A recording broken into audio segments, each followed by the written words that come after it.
আসসালামু আলাইকুম প্রিয় দর্শক, স্বাগত জানাই ট্রমা ইনস্টিটিউটস নিয়মিত আয়োজন আমার শিক্ষাঙ্গন অনুষ্ঠানে। আপনাদের সাথে আমি আছি মোহাম্মদ সাইদুর রহমান নীরব, সহকারী জনসংখ্যা কর্মকর্তা ট্রমা সেন্টার মেডিকেল ইনস্টিটিউটস। একজন মানুষ কিভাবে ঔষধ এবং অস্ত্রোপচার ছাড়া স্বাভাবিক জীবনে ফিরতে পারে সেই বিষয়ে কথা বলার জন্য এই মুহূর্তে স্টুডিওতে উপস্থিত আছেন trauma institute of medical technology physiotherapy বিভাগের একজন শিক্ষার্থী। আমরা সরাসরি কথা বলবো তার সাথে। কেমন আছেন? আলহামদুলিল্লাহ ভালো। দর্শকদের উদ্দেশ্যে আপনার পরিচয়টা দেবেন। আসসালামু আলাইকুম, আমি সাবিকুন নাহার চৈতি, ডিপার্টমেন্ট ফিজিওথেরাপি, শিক্ষাবর্ষ 2024-25। আপনার হোম ডিস্ট্রিক্ট কোথায়? টাঙ্গাইল। আপনি কোন স্কুল থেকে পড়াশোনা করেছেন? নলিন আদর্শ হাই স্কুল। চৈতি, আপনি একজন ফিজিওথেরাপিস্ট হওয়ার পথে যাত্রা শুরু করেছেন। জানতে চাই এই কোর্সে আসার পেছনে আপনার মূল অনুপ্রেরণা কী ছিল?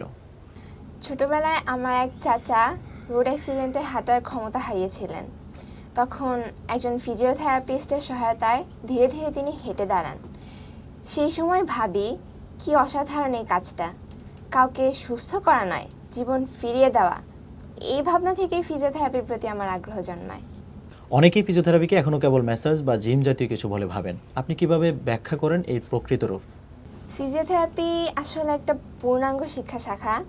এটা শুধু ব্যথা কমানো নয়, শরীরের নড়াচড়া, ভারসাম্য, শক্তি ও ফাংশনাল রিকভারি ফিরিয়ে আনার বৈজ্ঞানিক একটি প্রক্রিয়া। রোগীর বয়স, সমস্যা ও অবস্থা অনুযায়ী চিকিৎসা দেওয়া হয়, যেটা খুবই নির্ভুল ও কৌশলী একটা কাজ। আপনার কোর্সে কি কি বিষয় শেখানো হয়? আমাদের প্রথমেই শেখানো হয় অ্যানাটমি ও ফিজিওলজি, যাতে শরীরের গঠন ও কার্যপ্রণালী বোঝা যায়।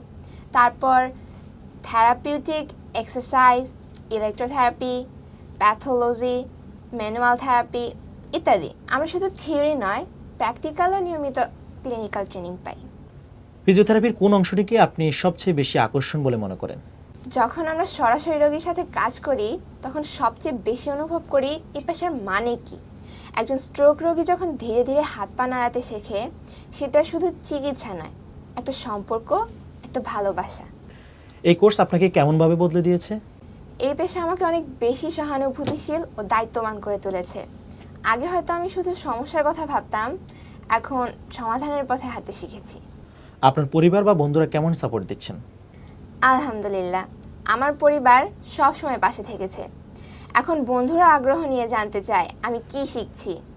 অনেকে এখন ফিজিওথেরাপি নিয়ে নতুন করে ভাবছে। ভবিষ্যতে আপনি নিজেকে কোথায় দেখতে চান? আমি চাই ফিজিওথেরাপিতে উচ্চশিক্ষা নিতে এবং নারীদের শারীরিক সমস্যায় বিশেষায়িত কাজ করতে। একটা আধুনিক গবেষণা ভিত্তিক থেরাপি সেন্টার করারও স্বপ্ন আছে, যেখানে মানসিক ও শারীরিক দুই ধরনের সাপোর্ট থাকবে। চমৎকার স্বপ্ন। সবশেষে আপনি যদি এক লাইনে বলেন ফিজিওথেরাপি মানে কি, তাহলে কি বলবেন? ফিজিওথেরাপি মানে আবার দাঁড়িয়ে নিজের জীবনের দিকে হাঁটা শুরু করা। বাহ, কি সুন্দর বললেন। আপনার কথায় সত্যিই বোঝা যায় এই পেশায় আপনি কতটা ভালোবাসা নিয়ে এগোচ্ছেন। আপনার জন্য অনেক শুভকামনা চৈতি। আমাদেরকে সময় দেওয়ার জন্য আপনাকে অসংখ্য ধন্যবাদ। এমন সুন্দর একটি অনুষ্ঠানে আমাকে সুযোগ করে দেওয়ার জন্য আপনাকে ধন্যবাদ। প্রিয় দর্শক, ফিজিওথেরাপি একটি নীরব কিন্তু অপরিহার্য চিকিৎসা শিল্প। সবাইকে ট্রমা এমটির সাথে থাকার জন্য অসংখ্য ধন্যবাদ। দেখা হবে নতুন কোনো পর্বে। ততদিন ভালো থাকুন, সুস্থ থাকুন।